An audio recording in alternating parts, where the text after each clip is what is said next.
If you're an older man who still masturbates, I need you to hear this, because there's something almost no one tells you. In fact, it may be the one thing that's quietly making your erections weaker, your sensitivity lower, and your confidence fade. Not because you're doing it, but because of how you're doing it. My name is Dr. Mohit Kara. I've spent the past 30 years helping men over 60 reclaim their energy, intimacy, and strength.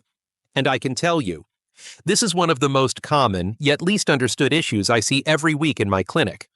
Most men believe masturbation is either good or bad, black or white, but the truth is more complex. And far more important than you think. Because while self-pleasure can support your health, it can also slowly chip away at your performance, your hormones, your circulation, and even your connection to others, if done the wrong way. In this video, I'll walk you through the 10 hidden risks of masturbation after 60 that most doctors never explain, and how to turn this private habit into a tool that actually protects your prostate, improves blood flow, strengthens testosterone, and enhances intimacy.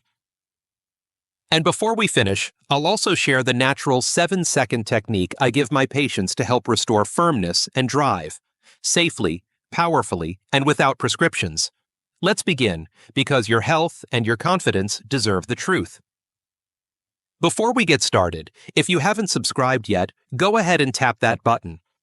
And turn on the bell so you never miss important health insights made specifically for men in their 60s and beyond. And if this video speaks to you, type 1 in the comments. If not, type 0. I value your feedback, and it helps me create content that truly serves you. Now, let's talk about the part most men never see coming, because the danger isn't just physical, it starts much deeper.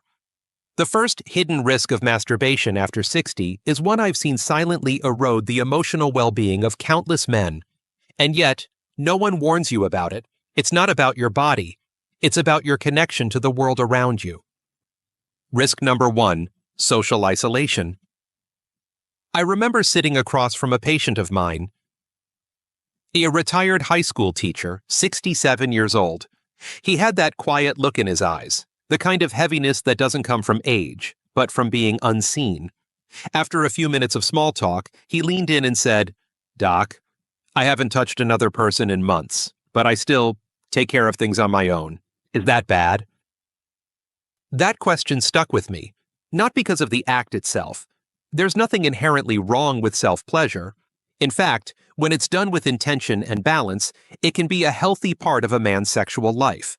The problem is what happens when it becomes a replacement for intimacy rather than a support for it. Many men in their 60s, 70s, even 80s find themselves drifting into quiet routines. A solo release becomes a comfort, a habit, a way to feel something, even for just a moment. And slowly, without realizing it, they stop seeking connection with others. Emotionally, romantically, even socially. Masturbation fills the gap, until the gap becomes a canyon. It's not just about sex, it's about the subtle, painful withdrawal from life. From hugs, from laughter, from eye contact, from feeling seen as a man, not just a patient or a pensioner. I've seen men lose the desire to date, to touch, to engage, simply because solo pleasure became easier than facing the vulnerability of real connection. And here's the truth that few will say out loud. Physical touch is more than pleasure. It's medicine. It's what keeps your emotional circuits firing, your testosterone engaged, and your sense of self-worth alive. When you stop reaching out, your world starts shrinking, not because you're getting older, but because you've stopped believing anyone wants what you still have to give. So if you've noticed yourself turning inward more and more, if your private life has become your only source of connection, that's not a failure. It's a signal, a reminder that you're wired for more, and that more is still possible, no matter how long it's been. Reclaiming that connection doesn't have to mean jumping back into dating or chasing romance. Sometimes it starts with something as small as calling an old friend, joining a local group, or striking up a conversation with someone new. Intimacy isn't just physical. It's being seen, being heard, being human again. Because the moment we stop believing we deserve closeness is the moment we start settling for isolation disguised as independence. And while emotional distance is one hidden danger, the next one hits closer to the body itself, something most men don't even realize they're damaging until it's too late. Let me show you what it is and how to avoid it. Risk number 2, skin microlesions. Not long ago, a patient in his early 70s came to see me with a concern that he felt embarrassed to even mention. He said, "Doc, I've noticed irritation down there after and it's been happening more often lately." I could tell by his voice he was genuinely worried, but also a bit ashamed, like this was something he should have grown out of by now. Here's the truth. The skin of the penis, especially as we age, becomes thinner, more delicate, and slower to heal. The body loses some of the collagen and elasticity it once had in youth. Combine that with decades of friction, and it's no surprise that many older men develop what we call microlesions. Tiny tears or abrasions in the skin that can happen during masturbation, especially when done too aggressively or without proper lubrication. Most men don't even notice it at first. A little redness, a mild sting afterward, maybe a slight sensitivity for a few hours. But over time, these repeated micro-injuries can cause inflammation, irritation, and even scarring. They can make sensitivity worse, not better. And in some cases, they open the door to infections, bacterial or even fungal, that thrive in warm, moist environments. The worst part?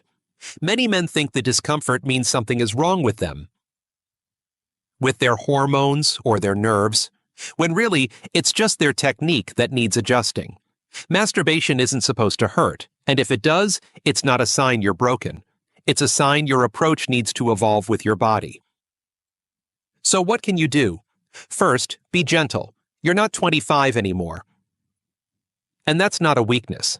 It's a reason to treat your body with more care and respect. Second, always use a good quality water-based lubricant, not petroleum jelly, not spit. A proper lubricant reduces friction, prevents tearing, and actually helps preserve sensitivity over time. Third, slow down. You're not racing the clock. This is about connection, not completion. I often tell my patients, this stage of life isn't about less pleasure. It's about better pleasure, wiser pleasure, the kind that respects the body and honors the years behind it. There's nothing shameful about adjusting how you touch yourself. In fact, there's power in it. You're learning to work with your body, not against it. And that's what real masculinity looks like at this age. Awareness, not avoidance. Now, if friction and irritation are warning signs you can feel, what about the dangers you can't? What if I told you there's a hidden risk that affects not your skin, but your brain? One that silently trains your body to stop responding to real-life intimacy altogether. That's what we're exploring next, and I promise, it may just change the way you think about your entire approach to pleasure. Risk number 3, desensitization. He was 64, sharp-minded, healthy, still working part-time, and yet he sat in my office looking defeated. "Doc," he said, "I can't feel anything like I used to. I can get there on my own, but with my wife, it's different. I don't know what's wrong with me." I see this more often than you'd imagine, and it's not always about low testosterone or circulation. Sometimes it's about what I call the quiet conditioning of the nervous system. You see, when a man masturbates in the exact same way over and over, same grip, same rhythm, same pressure, same fantasy or screen, the brain and body begin to associate pleasure only with that specific pattern. It's like carving a deep trench into the ground. Every time you pour water, it follows the same path. After a while, it forgets how to flow anywhere else. In sexual terms, this is called desensitization. And for men over 60, it often shows up as difficulty feeling arousal with a partner, needing more intensity to get the same result, or struggling to climax without recreating a very specific solo environment. What once felt natural now feels like work, and that creates confusion, frustration, and even shame. But it's not a moral failure. It's not even a medical one. It's neurological conditioning. And the good news is, it can be unlearned. Start by changing the way you touch yourself. Vary the speed. Change your grip. Explore different positions. Try engaging your imagination rather than relying on external stimulation every time. And most importantly, slow down. Don't rush toward release. Let yourself explore. When you create variety and stimulation, you reawaken sensitivity, not just in the body, but in the brain. And here's something I tell every patient who struggles with this.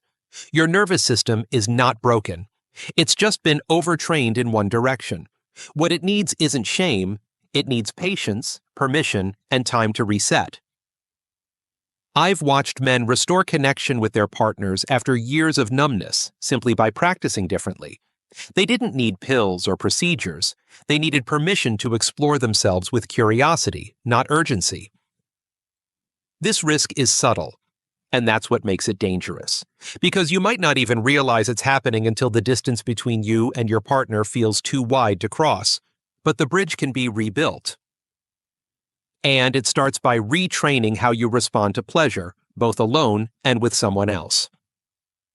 Now, if desensitization is something that changes how your body feels pleasure, the next risk is even more dangerous, because it can hide something life-threatening. It's the one that most men overlook, and it often goes undetected until it's too late. Let's talk about it, because what you don't know here absolutely can have Risk number 4. Masking erectile dysfunction.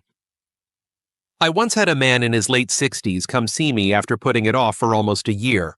He looked healthy, worked out 3 times a week, had been married for decades, but something was weighing on him. After some gentle conversation, he finally admitted, "I can get hard when I'm alone, Doc, but with my wife, it just doesn't happen. So I've stopped trying." That moment was heavy. Not because he was broken, but because he didn't realize his body was sending him a warning.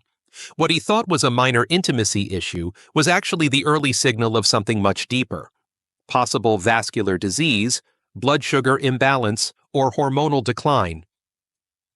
Here's what most men don't know, and doctors don't always explain. The penis is like a barometer for your cardiovascular system. When blood flow slows down, when arteries become less elastic, when hormone levels drop or nerve sensitivity fades, your ability to get and keep an erection with a partner is often the first thing to change. But because masturbation is usually easier, mentally, emotionally, and physically, many men assume everything is fine. They're still functioning, just not there. But that assumption can be dangerous. Masturbation can sometimes bypass the deeper issues. It doesn't require the same psychological or physiological complexity. So while you're managing to stay aroused solo, you may be overlooking early-stage erectile dysfunction that could be signaling heart disease, diabetes, or declining testosterone, all of which are highly treatable when caught early. The truth is, I'd rather have a patient come to me with these concerns early than wait until something serious unfolds.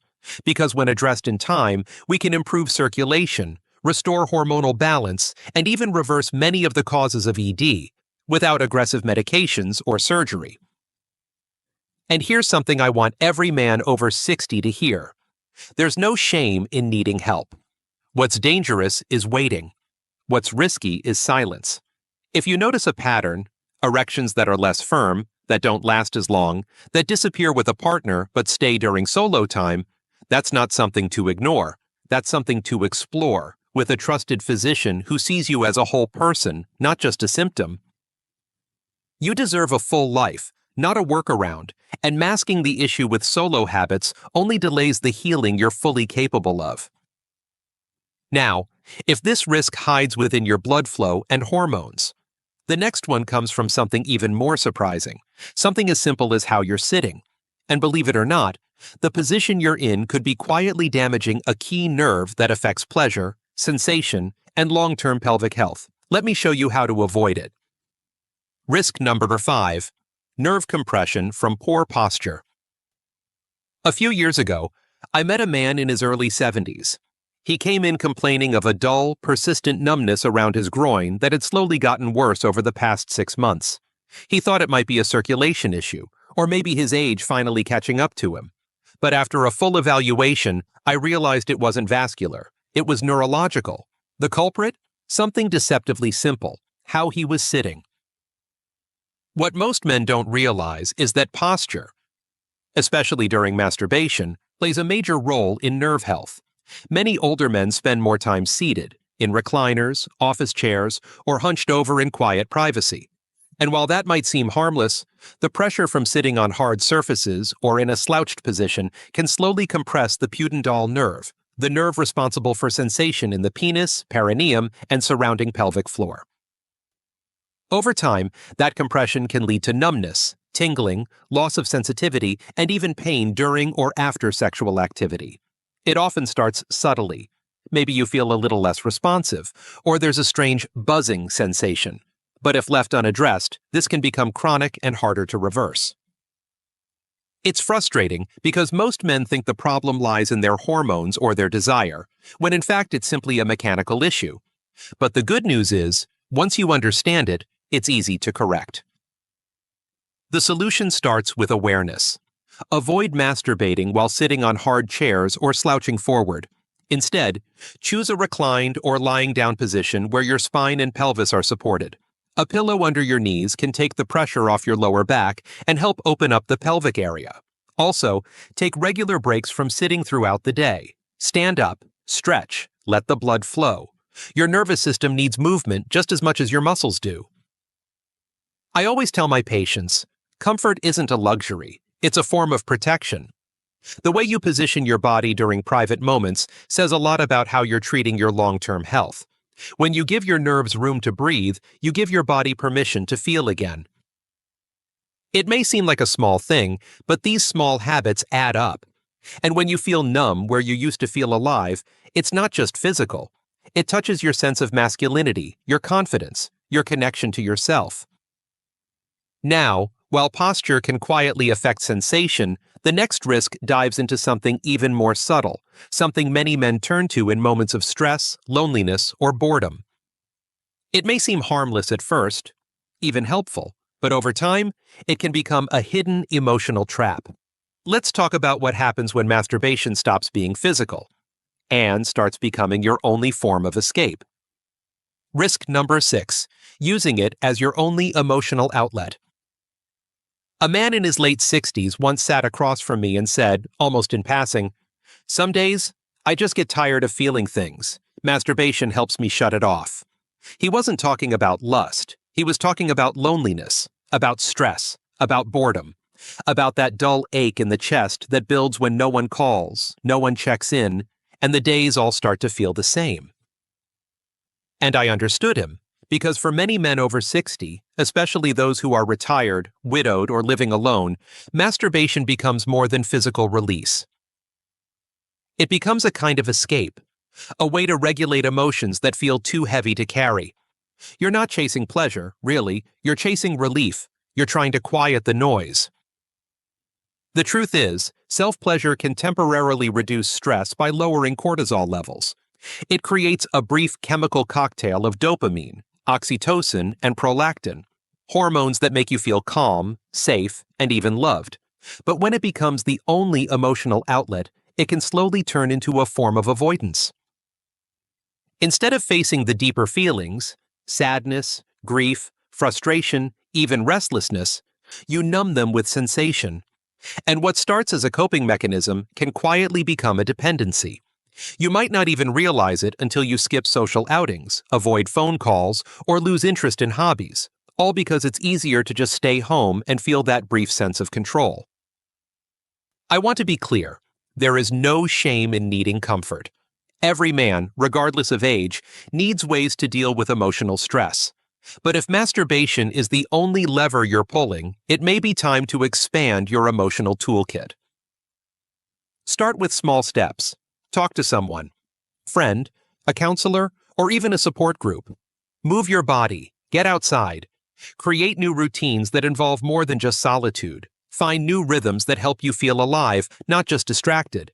Because as good as orgasm might feel, it's no substitute for purpose, for conversation, for connection to something larger than yourself. You deserve a life that gives you more than momentary relief. You deserve emotional strength. And strength comes from range. The ability to feel fully and respond with choice, not habit. There's a deep masculinity in that kind of awareness. And while emotional escape can quietly drain your spirit, the next risk is one that can quietly weigh down your body. It's something most men never expect, until they start to feel a heaviness between their legs that doesn't go away.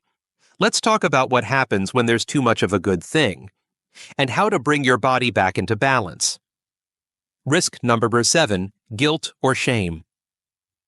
He was 72, a retired pastor, soft-spoken and thoughtful. When we began to talk about his sexual health, his eyes dropped, his voice grew quieter, and then he said something I'll never forget. "Doc, I still do it sometimes. And afterward, I feel like I've done something wrong. I can't even look at myself in the mirror." That kind of quiet shame runs deeper than most men realize. It's not always about what you do. It's about what you were taught to believe about it. For many men of the older generation, especially those raised in deeply religious or traditional households, masturbation was framed not as a private act of self-care, but as something sinful, weak, or perverse. Those messages stay with you long after you stop hearing them. So even now, decades later, I meet men who carry guilt like a shadow. They don't talk about it with friends, they never brought it up with their doctors, and they've never really questioned whether that guilt is even valid. Instead, it festers. Every time they touch themselves, they feel a brief moment of comfort followed by hours, sometimes days, of internal punishment. Not because it hurts their body, but because it wounds their self-image. Here's what I want you to hear clearly. There is nothing shameful about tending to your own body. There is nothing immoral about wanting pleasure, comfort, or connection, especially in this later stage of life where intimacy can be harder to find but no less needed. Masturbation, when done with respect and awareness, is simply one way of caring for your physical and emotional health. It's not a flaw. It's not a failure. It's human. But if you've carried guilt for years, even silently, it can have real consequences. Chronic shame can increase cortisol, disrupt your nervous system, and even diminish your body's capacity for pleasure. It can erode your confidence, cloud your relationships, and make you feel unworthy of the very things you were born to experience: touch, joy, closeness. So what's the first step toward healing? It's not changing what you do. It's changing what you believe about it. Sometimes that means talking with a therapist, especially one trained in sex-positive or older adult care. Sometimes it means rewriting the script in your own head, replacing judgment with compassion, guilt with gratitude. You're not broken. You're not dirty. You're a man with needs, desires, and a story. And you have the right to hold all of it without shame. And while guilt can weigh heavy on your heart, the next risk we're about to explore is one that weighs even heavier on your body. Literally. It's a physical ache that builds quietly over time, and many men don't recognize it until the discomfort becomes too hard to ignore. Let's talk about what it means when your body starts telling you it needs rest. Risk number 8, pelvic congestion. Not long ago, a man in his late 60s came to see me with a strange complaint. He said, "Doc, I don't know how to describe it exactly, but there's this dull, heavy ache down there, not sharp, not unbearable, just constant pressure. It feels like something's off." He'd ruled out infection, and his prostate exam came back clean, but when I asked about his habits, particularly how often he was ejaculating, his answer gave me all I needed to know. After retiring, he said, his days got quieter, more time at home, less structure, and to cope with boredom and stress, he found himself turning to masturbation, not once in a while, but 2, sometimes 3 times a day. "It helps me sleep," he told me. "It gives me something to do, but lately, I just don't feel right." What he was experiencing is something we call pelvic congestion. A buildup of blood and pressure in the pelvic region due to repeated, frequent stimulation without adequate recovery time. When ejaculation happens too often, especially over an extended period, the tissues and blood vessels in the pelvic floor can become irritated and inflamed. You might feel a heaviness in your testicles, a deep ache behind the pubic bone, or even an unexplained soreness that lingers. This isn't about morality, it's about balance. Your body, especially as it ages, needs recovery time. The systems that regulate blood flow, hormone release, and muscular contractions are more delicate now than they were at 25. That doesn't mean you're fragile, it means you're wiser, and that wisdom gives you the chance to listen more closely. If you're experiencing that dull pelvic heaviness, or even a sense of fatigue or tension after frequent masturbation, it's your body's way of asking for space, for rhythm, for moderation. Most men over 60 do best with a few days between sessions. Not because more is wrong, but because recovery is just as important as activity. And remember, more isn't always better. Pleasure doesn't increase with repetition. In fact, when you give your body time to reset, sensations often return stronger, more vibrant, and more fulfilling. You don't have to live with that dull ache. You don't have to push through discomfort or ignore your body's quiet signals. Sometimes, just a little change in timing makes a big difference in how you feel, physically, emotionally, and sexually. Now, while pelvic congestion is a signal your body sends from below, the next risk we'll explore starts on a cellular level. And it matters most if you're still considering fatherhood. Because yes, even in your 60s or 70s it's possible, but you'll want to hear how this next habit could quietly be working against your chances. Risk number 9. Potential impact on semen quality. He was 61, newly remarried, and full of quiet excitement when he walked into my office. "My wife and I have been trying for a baby," he told me.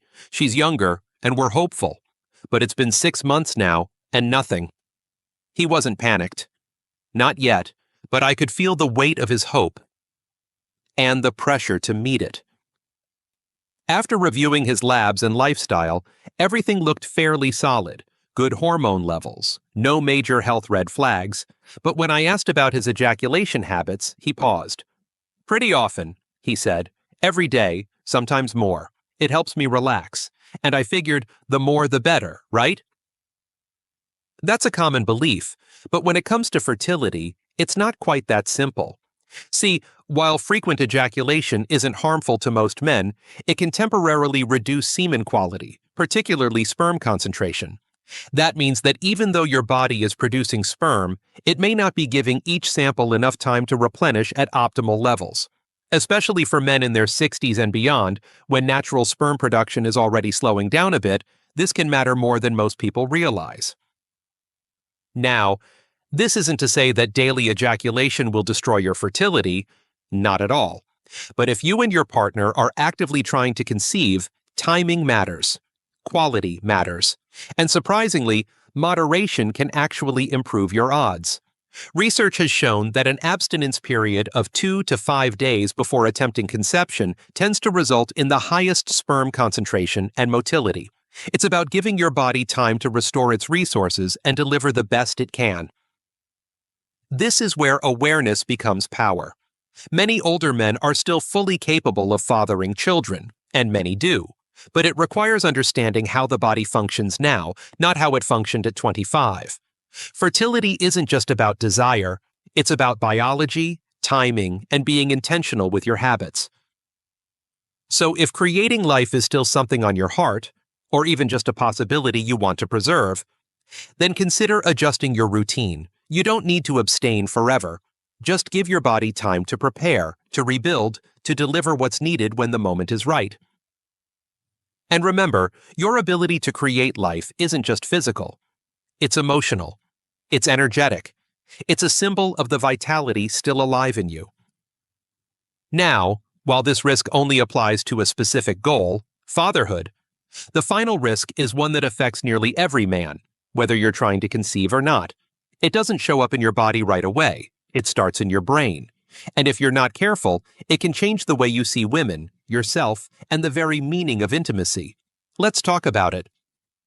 Risk number 10, disconnection from reality. I once spoke with a man in his early 70s who shared something with remarkable honesty.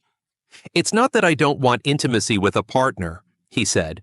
"It's that real life just doesn't do it for me anymore. I don't know when it happened. I just stopped feeling excited by actual connection.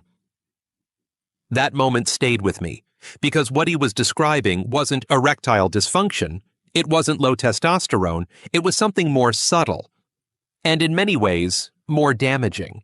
He had unknowingly trained his brain to respond only to fantasy, to the curated intensity of pornography, and over time, real-life touch, scent, voice, emotion. It just couldn't compete. You see, the human brain, especially the male brain, is incredibly responsive to novelty and stimulation. When exposed repeatedly to highly arousing, highly unrealistic content, the brain starts to adjust its reward system. It craves the extreme, the dramatic, the impossible. And slowly, it stops responding to the natural, to the gentle pace of true human connection. For men over 60, this risk is especially real. Because as life slows down and loneliness sets in, the temptation to escape into a digital world can grow stronger. There's no judgment in that, only understanding. Screens don't reject, they don't require vulnerability. They give you a predictable dose of stimulation, but what they often take, without you noticing, is your sensitivity, your presence, and your ability to be deeply moved by something real. What begins as simple visual aid can evolve into a dependence that makes it hard to connect, not just sexually, but emotionally. You may find yourself bored in real-life moments that used to bring joy. You may start comparing partners, even subconsciously, to images that were never real to begin with. But here's the good news. This kind of disconnection is reversible. Your brain is plastic, which means it can change. You can retrain it. Start by taking breaks from artificial content. Replace it with memory, with imagination, with real human contact when possible. Read. Reflect. Let desire build without needing it to be satisfied instantly. Give yourself a chance to rediscover the slower, deeper layers of intimacy. You don't have to live trapped behind a screen. You're not too old to feel something real again. Sometimes the richest arousal comes not from what you see, but from what you remember, what you feel, what you hope to experience once more. And now that we've explored these 10 hidden risks, physical, emotional, hormonal, neurological, there's one final piece we need to talk about. Because knowing the risks is just half the story. What if there were a natural, simple way, just 7 seconds a day, to actually reverse much of the damage, restore blood flow, and reignite the vitality you thought you'd lost? That's exactly what I want to show you next. Conclusion. So now you know, masturbation after 60 isn't good or bad. It's not black or white. It's a tool. And like any tool, how you use it determines whether it strengthens you or slowly wears you down. We've talked about 10 real risks, from social isolation and desensitization to nerve damage, guilt, pelvic congestion, even disconnection from reality. These aren't meant to scare you. They're meant to wake you up, to give you the awareness and permission to take better care of yourself. Because this stage of life isn't about giving things up. It's about doing them differently, with more intention, more care, and more wisdom. Your body still responds. Your desire still matters. And with a few small shifts, your private habits can become a source of strength instead of shame. If this conversation spoke to you, then stay with me. Because what I'm going to share next could be the key to reigniting everything you thought you lost. A simple, natural method I've given hundreds of men, one that just might change the way you feel tomorrow morning. Let's talk about it.